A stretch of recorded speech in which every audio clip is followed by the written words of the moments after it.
살펴보고 가겠습니다. 다 잊어버릴지라도 요거는 좀 기억해야 할 것 같아서 이런 부분들, 예수님의 공생의 처음 시작이 세례 요한의 집회 장소에 또 공생이 시작했고요. 그 다음에 첫 번째 6월절에 그 예루살렘 성전 청결 사건, 이제 저기 사복음서를 읽으면서 이거는 이때 있었었구나 이런 생각하게 됩니다. 그 다음에 이제 두 번째는 두 번째 6월절 베데스다 연못 사건에 성전 청결 사건 때는 예수님이 성전의 주인이다 그 말씀하셨고, 그 다음에 두 번째 6월절 사건에 베데스다 연못 사건에 38년 된 병자 고치시면서 그것이 안식이라서 안식일에 내가 주인이다 그 얘기를 하셨습니다. 잠시만요.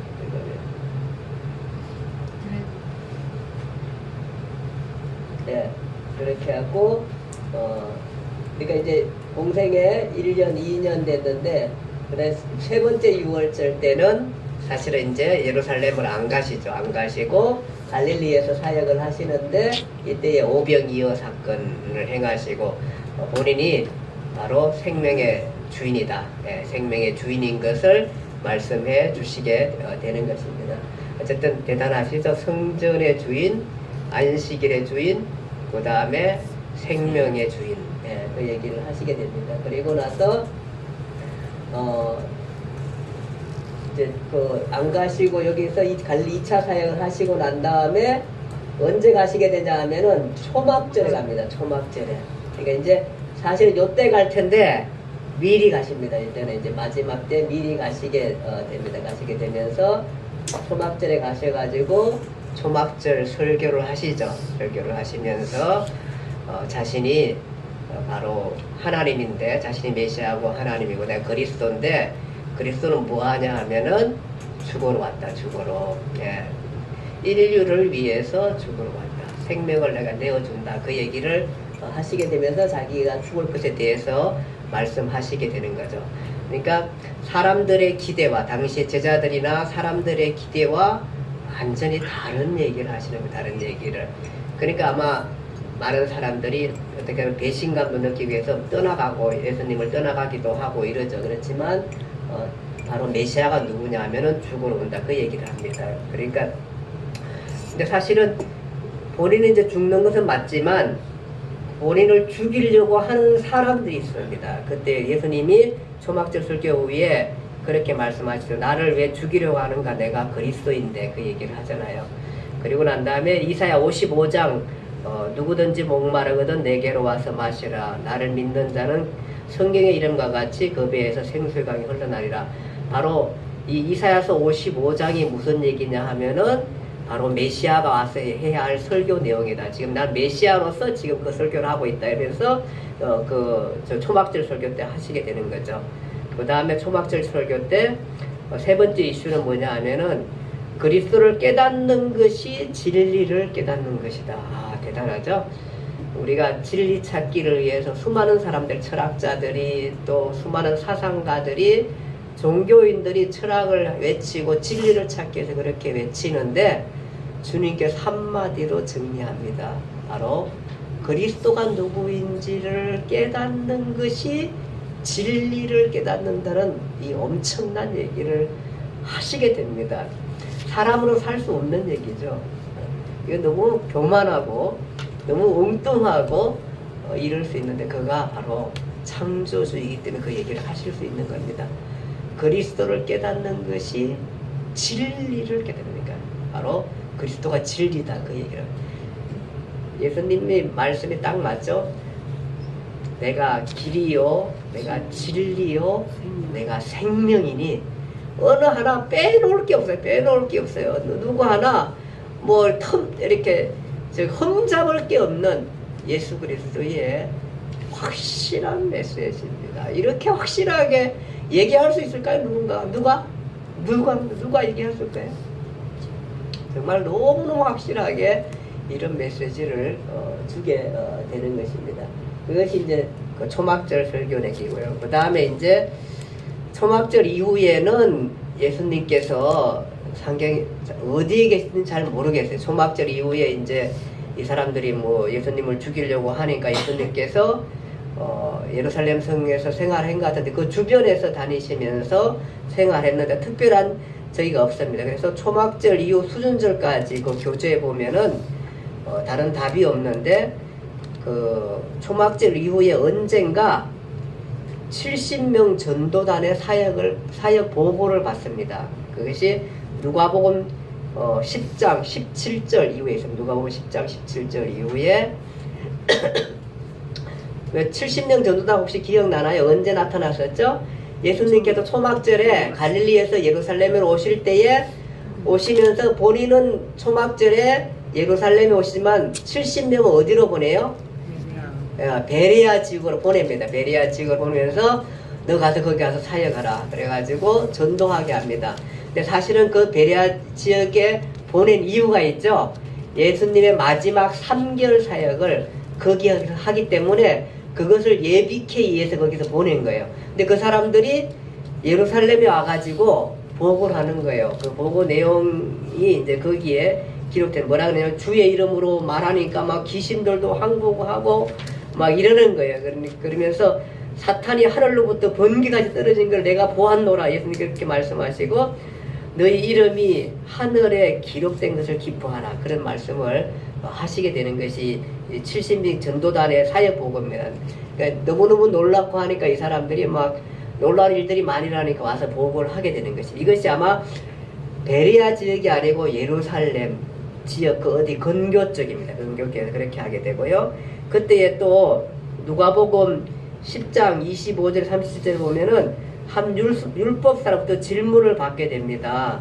내가 무엇을 하여야 영생을 얻으리까 이렇게 하니까 예수님께서 율법에 뭐라고 써있느냐 이러니까 얘가 똑똑해가지고 뭐라 그러냐면은 하나님을 사랑하고 내 이웃을 내 몸처럼 사랑하라 그렇게 이제 답을 합니다. 그러니까 그 답은 잘 알았는데 그거 알고 있으면 뭐합니까? 그렇게 행하라 그렇게 얘기합니다.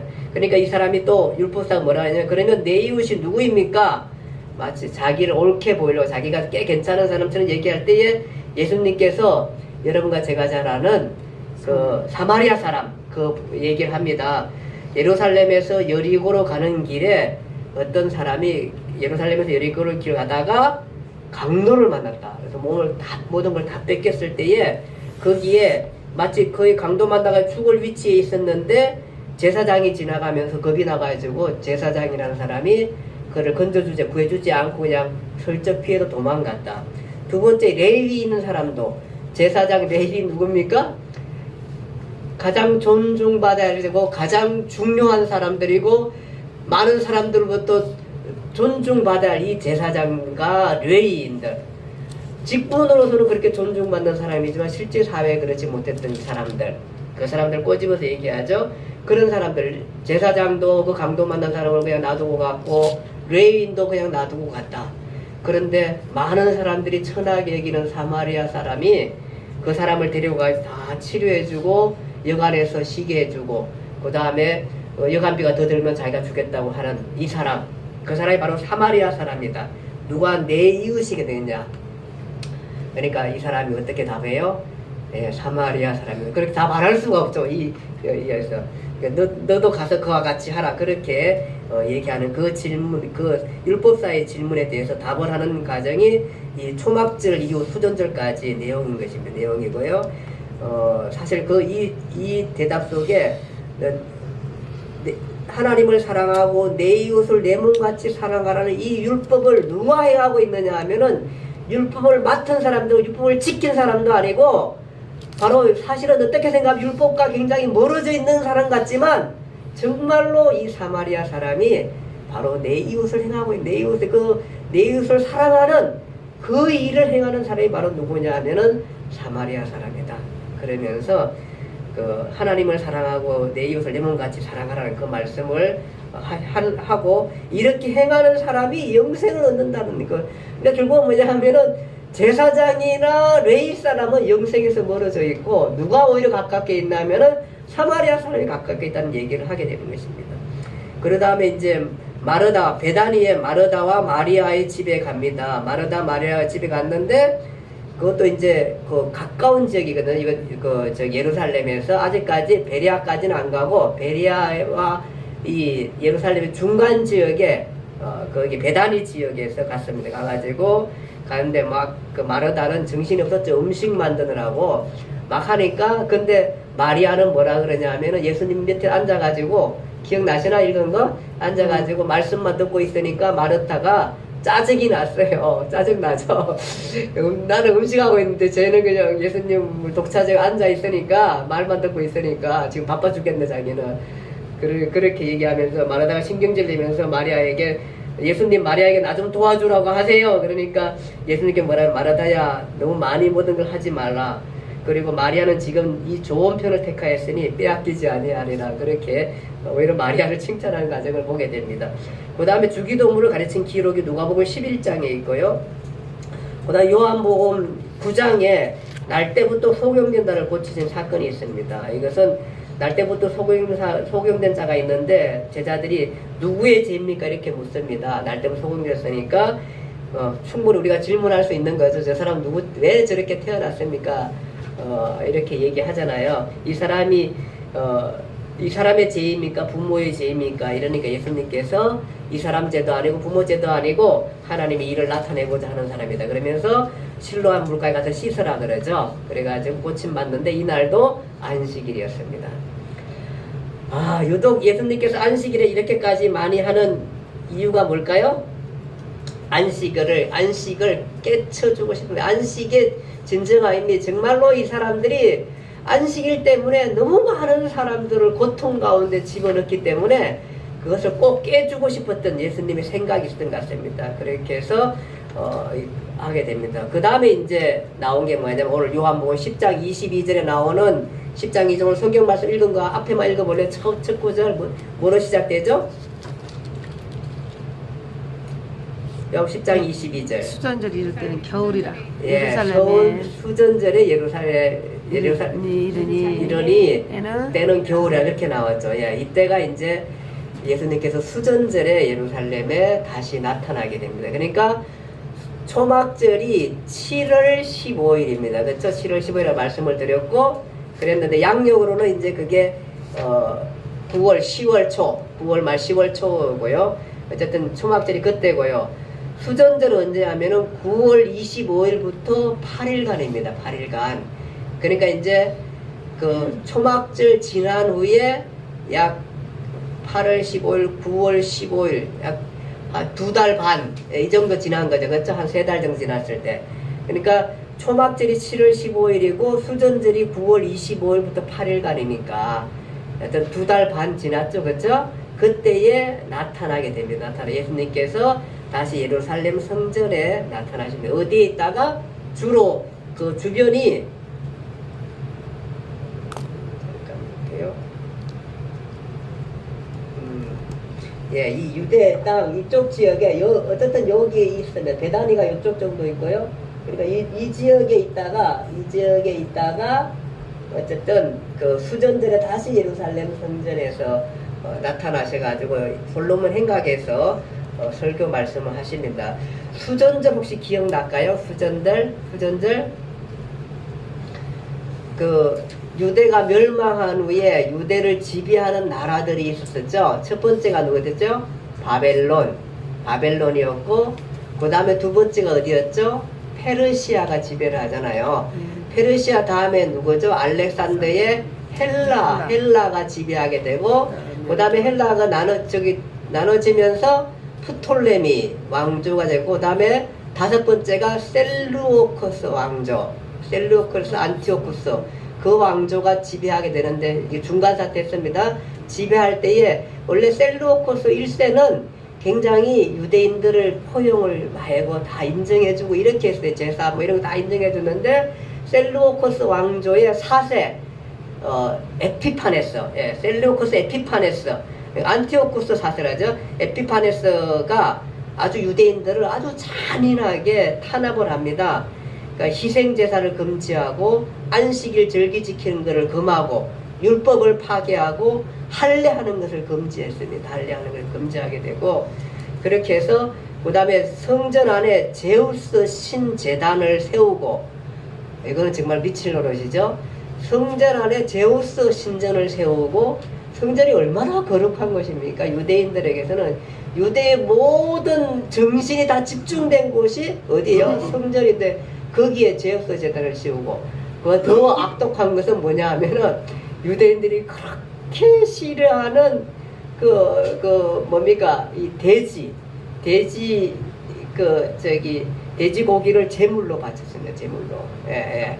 그래가지고 제물로 바쳐가지고 그것 때문에 막 난리가 났었죠. 그때에 독립운동한 사람이 있습니다. 그것이 누구냐 하면은 하스모니아 왕가의 마카비 혁명이라죠. 마카비 혁명이 일어나가지고 이때 드디어 유대가 독립을 합니다. 한 100년 동안 독립하게 되는데 그 독립운동했을 때가 해가지고 이 안티오쿠스 에피파네스를 물리치고 독립을 쟁취한 연도가 뭐냐면 BC 예수님 오시기 전 166년이에요. 그리고 독립하고 난 다음에 그 성전을 제우스 신 뭐 이런 것들을 다 깨끗하게 치웁니다. 깨끗하게 치우고 165년에 그리고 난 다음에 거기서 하나님 앞에 예배를 드리게 됩니다.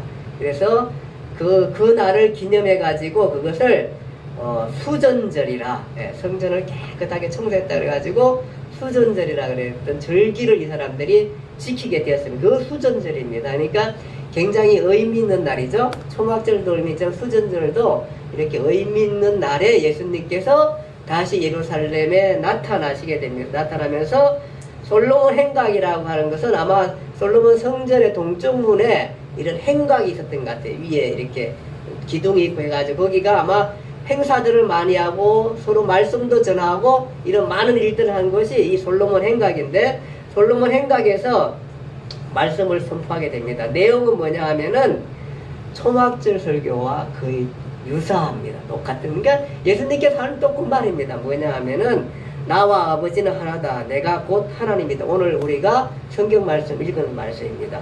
내가 그리스도인 것을 이미 말하였으되 너희가 나를 믿지 아니하였도다. 그러니까 왜 밝히 당신 진짜 그리스도인지 왜 밝히 말하지 않으세요? 이렇게 얘기하니까 이미 여러 번 말했는데 너희가 나를 믿지 않는다. 그 얘기를 하게 됩니다. 너희가 내 양이 아니기 때문에 그것을 믿지 않는도다. 내 양은 내 음성을 듣는도다. 그렇게 말합니다. 그러면서 내가 내 양에게 영생을 주노니 영원히 멸망하지 아니할 것이요 또 그들을 내 손에서 빼앗을 자가 없다. 그들을 주신 내 아버지는 만물보다 크시고 그 아버지와 나는 하나다. 이 얘기를 하게 됩니다. 이게 진짜 유대인들로서는 엄청난 얘기죠. 하나님 한 분만 신성시 여기는데 다시 또 그 말을 하려고 하니까 이 사람들 어떻게 해요? 돌로 예수님을 치려고 하잖아요. 그러니까 너희가 왜 나를 심성모독적 해가 돌로 치려고 왜 치려고 하냐? 심성모독이다. 그 얘기를 합니다. 왜 그걸로 나를 치려고 하느냐? 성경에 말하지 않느냐? 성경의 말씀에 하나님의 말씀을 받은 자를 신이라고 했는데 하물며 하나님께서 거룩하게 하사 세상에 보내신 자가 나는 하나님의 아들이라고 하는 것으로 너희가 나를 신성모독이라 할 수 있느냐 그 얘기를 하게 됩니다. 내가 아버지 일 행하거든 그 일을 믿어라. 그리하면 너희가 내가 아버지 안에 계심을 깨달아 알게 되리라 그 얘기를 합니다. 그러자 그들이 예수님을 다시 잡고자 하고 예수님께서는 그 속에서 벗어나서 이제 다른 요단 동편으로 가게 되는 것입니다. 자 이렇게 하면서 이제 요단 베리아로 가기 전에 수전절 설교 후에 그 몇 가지 또 사역들을 하게 되는데 그것이 뭐냐 하면은 그 베다니에 가가지고 베다니 아까 전에 그 마리아와 마르다 있는 베다니에 가가지고 거기에서 그 나사로를 살리게 됩니다. 병든 나사로를 살리게 됩니다. 그렇게 얘기하죠. 그것을 마리아 동생 나사로를 살리게 되는데 나사로가 병들어 죽었나이다 이렇게 하니까 예수님께서 이 병은 하나님의 영광을 위한 것이다. 그러면서 관점이 다르죠. 사람들은 죽었나 그런데 나사로가 잠들었도다 그 얘기를 하게 됩니다. 그러면서 마르다가 말하기를 주께서 여기 계셨다면 오라비 나사로가 죽지 않았을 것입니다. 이제라도 주께서 구하시면 이루실 줄을 아나이다. 그렇게 말하니까 예수님께서 내 오라비가 다시 살아나리라 그 얘기합니다. 그러면서 말씀하신 말씀이 우리가 잘 아는 부활절마다 외치는 말씀입니다. 뭐죠? 나는 부활이요 생명이니 나를 믿는 자는 죽어도 살겠고 무릇 살아서 나를 믿는 자는 영원히 죽지 아니하리니 이것을 내가 믿느냐 그 얘기를 하시게 됩니다. 그러자 말하다가 주는 그리스도시요 세상에 오신 하나님이신 줄 내가 믿나이다 그렇게 말하면서 예수님께서 나사로인데 가가지고 나사로야 뭐라 그래요? 나오너라 이렇게 하니까 나사로가 나와서 뛰어다니고 살게 되는 과정을 겪게 됩니다. 자, 이 일 후에 다시 예루살렘 전역은 긴장하게 됩니다. 긴장하게 됩니다. 그래서 거기 수전절 이후 교제의 수전절 이후에 무슨 일이 있나 하면은 바리새인과 대제사장들이 공회로 모여서 논의를 합니다. 이 사람이 많은 표적을 행하니 우리가 어떻게 하랴? 이대로 두면 모든 사람이 그를 믿을 것이요 로마인들이 우리 땅과 민족을 빼앗아 가리라. 이미 빼앗겼는데 뭘 빼앗아 가리라 그런지 모르겠어요. 아마 이렇게 되면 이제 분란이 많이 일어나서 로마인들이 막 와가지고 엄청난 여러 가지 일들 행할 거다 이런 생각을 한 것 같아요. 이게 회의입니다. 회의라는데 그때 그 회의 가운데 가야바가 한 말이 아주 대단한 말이다. 무슨 얘기냐 하면은 그러니까 너희가 아무것도 알지 못한다. 한 사람이 백성을 위하여 죽어서 온 민족이 망하지 않게 되는 것이 너희에게 유익한 줄을 생각하지 아니하는도다. 이 얘기를 합니다. 이 얘기는 사실은 자기는 이렇게 얘기했을 거예요. 야, 살려두면 안 돼. 죽여야만이 이 백성들이 사는 거야. 그 얘기를 누가 해요? 지금 제사장 가야바가 하는데 근데 성경은 이 해석을 이렇게 말하고 있어요. 이 말은 스스로 함이 아니라 그 해의 대제사장이므로 예수께서 그 민족을 이해하시고 또 그 민족만 이해할 뿐 아니라 흩으신 하나님의 자녀를 모아 하나가 되게 하기 위하여 죽으실 것을 미리 말함이라 이렇게 말합니다. 해석을 그렇게 해요. 대단한 거죠. 제사장은 가야바는 아마 이런 생각을 한 건 아니고 가야바는 자기 말을 한 거예요. 자기 말을 예수를 죽여야 돼. 죽이면은 아마 아무 문제가 없어서 아까 전에 걱정했던 거 다 해결돼. 그러니까 죽이자. 그랬는데 성경의 해석자는 그게 아니라 이 말이 지가 말한 게 아니라 지가 이렇게 말했지만 사실은 이 말은 바로 그리스도가 인류를 위해 죽는다는 말을 지가 예언처럼 한 걸로 해석하게 되는 것을 우리가 보게 되는 것입니다. 그러면서 이날부터 예수를 드러내서 죽이려고 모의하게 되는 것입니다. 예수님은 이것을 피하시죠. 피하시고 난 다음에 이제 다시 베리아로 가게 됩니다. 여기 이 장소로 갑니다. 여기는 세례 요한의 집회 장소였고 예수님의 첫 사역지고 여기가 모세가 신명기를 베풀고 가나안 땅에 들어가기 전에 구약에 그 장소고 그 다음에 그 엘리야가 성천한 장소, 엘리사에게 사역을 맡긴 장소고 엘리야가 이곳에 성천한 장소고 이 성천한 장소에 누가 와요? 엘리야의 이름으로 누가 와요? 세례 요한이 오는 이 장소가 굉장히 아무것도 우리가 아닌 것 같은데 그렇죠? 이 장소가 정말로 신비의 장소예요. 이 장소가 예수님께서 여기서 또 사역을 시작하잖아요. 요한한테 세례 받으시면서. 근데 마지막 3개월을 여기서 보내요. 여기에 좀 전에 얘기했던 70인 전도단을 여기서 보내잖아요. 오시면서 뭐 보내요? 내가 마지막 사역을 여기서 할 거니까 너희들 가가지고 여기에 길을 좀 닦아놔라 이러면서 보낸 거 아니에요. 가가지고 보고하잖아. 와가지고 예루살렘 와가지고 보고하면서 갔는데 말은 주의 이름으로 막 하나님의 능력 행해가지고 병 고침이 나왔고 이러니까 예수님께서 야 사탄이 떨어지는 걸 나는 보았다 막 이 얘기를 하잖아요. 이 엄청난 일들을 이 베리아 마지막 사역입니다. 여기서 마지막 3개월을 이 베리아라는 장소에서 예수님께서 행하게 되는 일들을 하게 되는 것입니다.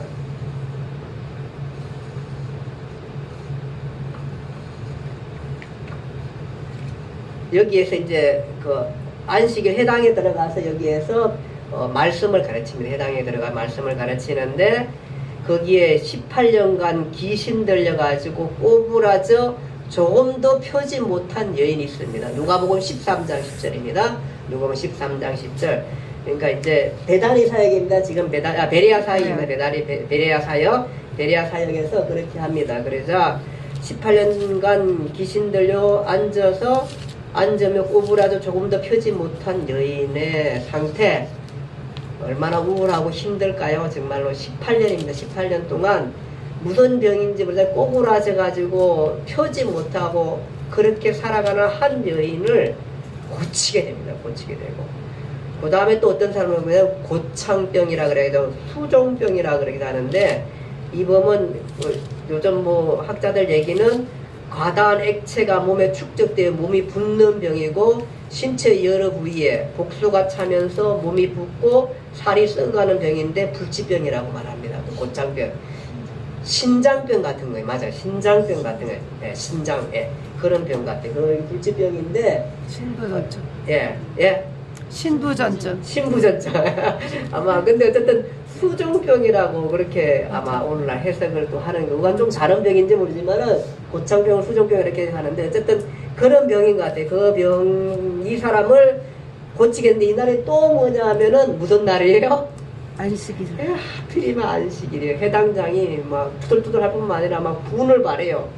그러니까 해당장은 이게 왜냐하면은 당시에 유대교에 철저한 사람들이잖아요. 어쨌든 해당을 맡고 있으니까 그러면서 막 그 굉장히 또 투덜투덜하고 막 그래요.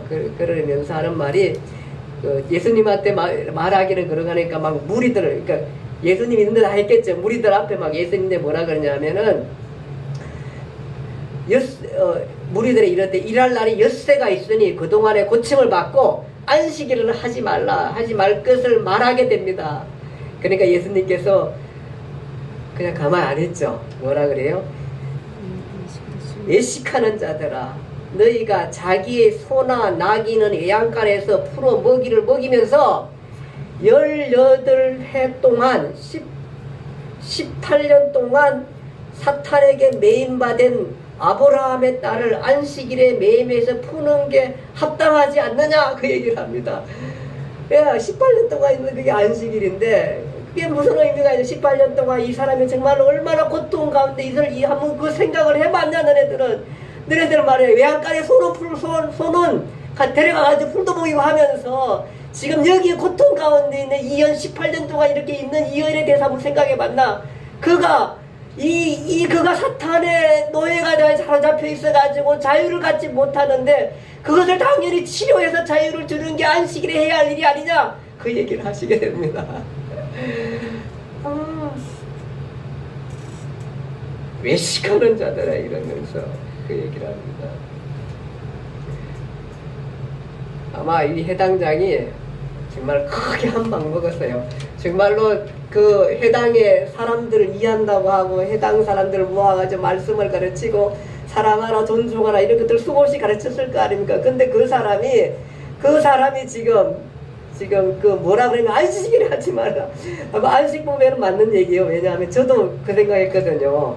왜 손 마른 자 안식일 고치잖아요. 이 손 마른 자 내일 고치도 살아요. 그쵸? 오늘 안 고쳐도 돼요. 내일 고치도 사는데 유독 예수님은 안식일에 고쳐요. 그거를 왜 그럴까요? 왜 그러냐 하면은 안식일의 진정한 의미를 예수님은 지금 안식일을 범하려고 아니라 이 사람들이 안식 때문에 수많은 사람들이 힘들어하고 어려워하니까 그것을 진정한 안식의 의미를 가르쳐 주려고 지금 계속해서 그날 행하는 거예요. 이렇게 안식을 알려주게 되는 것입니다. 그렇게 해서 안식일에 고치게 됩니다. 그러니까 반대하는 자들이 민중이 예수님 말이 맞거든요. 그렇지 이게 지금 저 사람을 정말로 생각한 거야? 저렇게 불쌍하고 힘든 사람을 한 번도 생각해 본 거야? 이런 것들이라 하죠. 그러니까 이 사람들이 너무너무 부끄러워하죠. 근데 그 많은 민중들, 그걸 믿는 많은 민중들은 너무 기뻐하고 그 온 백성은 하나님 앞에 영광스러운 모습으로 기뻐하는 것을 성경에서 보게 되는 것입니다. 그러고 난 다음에 이제 또 야고보와 요한의 어머니가 두 아들을 청탁합니다. 마태복음 20장 17절에서 28절에 있는데 아시죠? 이건 와가지고 내 아들과 내 두 아들을 하나님 나라 임할 때에 좌의정 시켜주고 우의정 시키고 우편에 하나는 우편에 하나는 좌편에 두려고 하게 해달라 그렇게 엄마의 심정으로 얘기하죠. 그렇죠? 그렇게 하고 싶죠 사실은. 근데 엄마가 지금 무슨 얘기를 잘 몰라요 지금 아직도 지금. 왜냐면 예수님은 지금 그러니까 예수님께서 뭐라 그러냐면은 너희가 구하는 걸 너가 정말 알지 못하는도다. 이 얘기는 뭐냐면은 하나님 나라에 임할 때에 그 얘기는 뭐야? 자기가 지금 죽으러 가는데 죽으러 가는 데서 좌편과 우편에 앉아가 자기도 죽겠다는 거예요. 자기 아들을 지금 이게 모르니까 죽음에 내몰겠다는 거예요. 그거는 예수님은 그거거든요. 그러니까 뭐냐면 예수님께서 너희가 내가 마시는 잔을 마시겠느냐? 내가 받는 세를 받을 수 있느냐? 내가 마시는 잔이 뭐예요? 죽음이에요. 죽음. 너도 나와 같이 죽겠냐? 엄마가 두 아들을 지금 죽음에 몰아넣고 있는 거예요. 그러니까 예수님께서 뭐라 그러냐면 너희가 무조건 그러니까 이 사람이 뭐 아무것도 모르고 뭐 무조건 할 수 있는다 그래요. 뭐 좌의정되고 우의정되는데 뭐 못할 일이 뭐 있습니까? 엄마들잖아. 엄마들 이 엄마예요. 엄마 무조건 합니다. 근데 죽는 줄도 모르고 무조건 합니다. 그 얘기를 합니다. 그러니까 예수님께서 너희가 하겠다. 그러나 나의 우편에 앉고 좌편에 앉는 것은 하나님이 정한 사람이 받는다. 그 얘기합니다. 하겠다는 얘기는 뭐예요? 그래 맞다. 무조건 하겠다니까 네 아들이 맞아 죽을 거야. 네 아들이 죽어. 근데 정말로 이 아들이 죽습니다. 언제 죽습니까? 야고보 요한. 야고보는 사도행전 12장 이게 그 헤로지.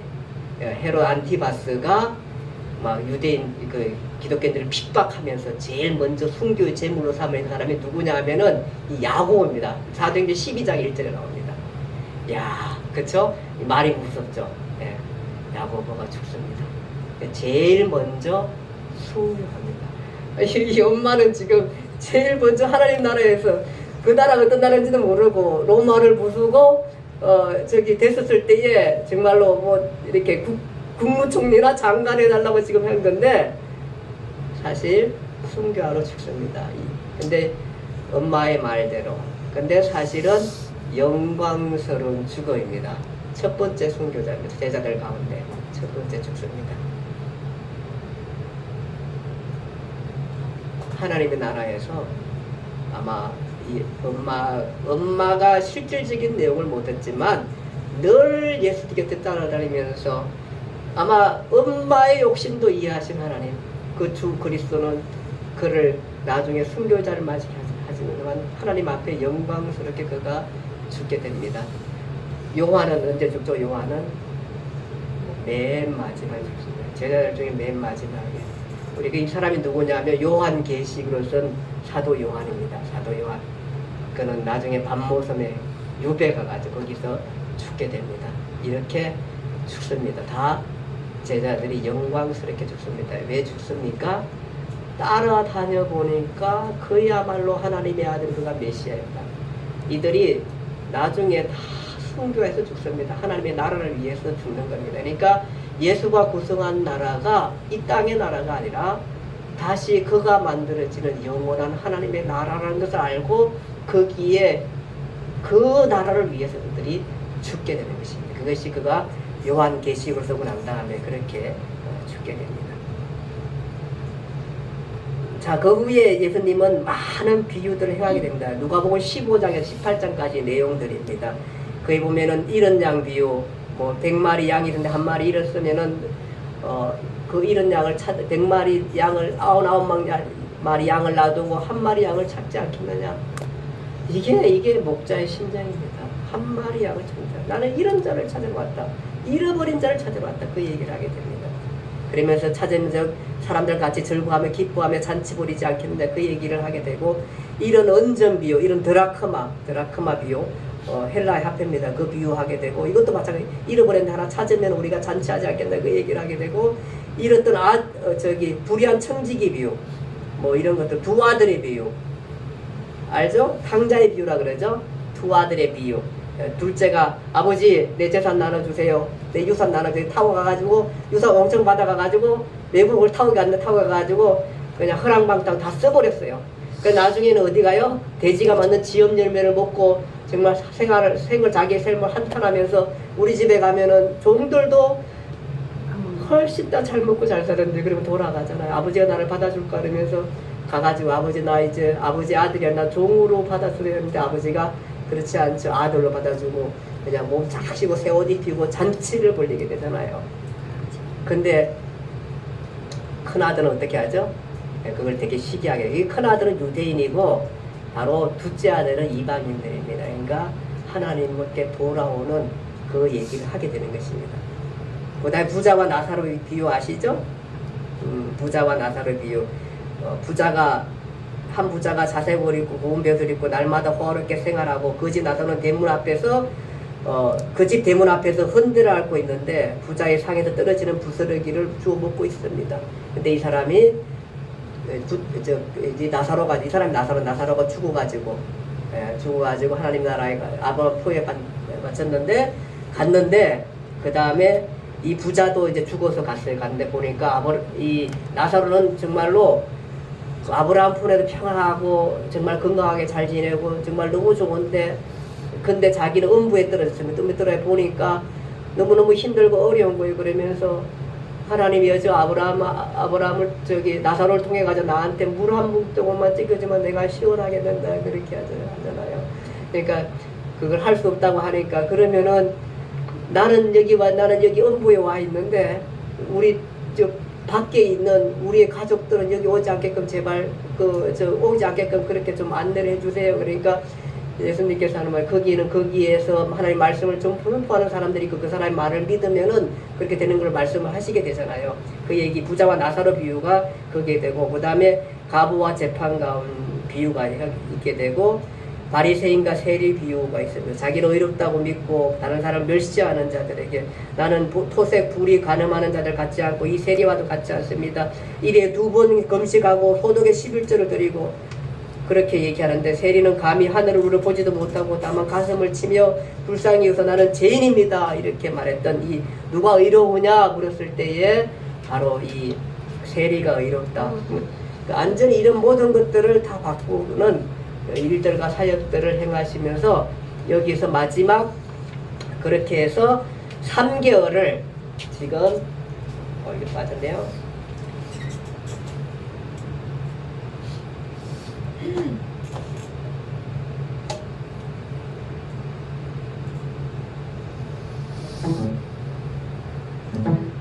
드디어 일주일 남겨놓고 어디로 가냐면 예루살렘을 다시 가시게 됩니다. 일주일 남겼습니다. 예, 일주일 이제 여기서 마지막 3개월을 다 보내고 일주일 남기두고 이제 예루살렘에 들어가셔가지고 여기서 일주일 동안 많은 여기 사역을 하시고 금요일에 돌아가시게 되고 주일날 부활하시게 되는 그 일주일을 남겨두고 있습니다. 그거는 우리가 다음 주에 공부하게 될 것입니다. 예수 그리스도 그는 바로 구주시고 메시아시고 하나님의 아들이고 우리의 구원자이십니다. 예수 그는 누구인가 얘기했을 때에 그는 나의 구원자, 인류의 구원자입니다. 그를 통해서 우리의 이생이 아니라 새로운 생명이 살게 되고 그렇습니다. 제가 말씀드렸듯이 우리는 지금 무슨 인생을 살게 되면 꽃꽂이 해놓은 인생을 삽니다. 다 보면은 다 멀쩡하고 괜찮고 다 살지만 100년 살다가 우리는 죽습니다. 그 그 꽃은 나무가지에 붙어 있어야만이 영원하게 살게 되는 것입니다. 우리는 그리스도를 통해서 그에게 접붙임 바 되었습니다. 그래서 그가 구성한 하나님의 나라에서 영원한 삶을 살게 됩니다. 그가 말씀하셨듯이 그를 믿는 자는 죽어도 살겠고 살아서 믿는 자, 우리가 살아있는 동안에 그가 오시면은 영원히 죽지 않으라는 말씀. 우리가 그와 접붙여 있기 때문에 가능한 것입니다. 그는 인류의 유일한 구원자이십니다. 기도하겠습니다. 하나님 아버지 감사합니다. 오늘 말씀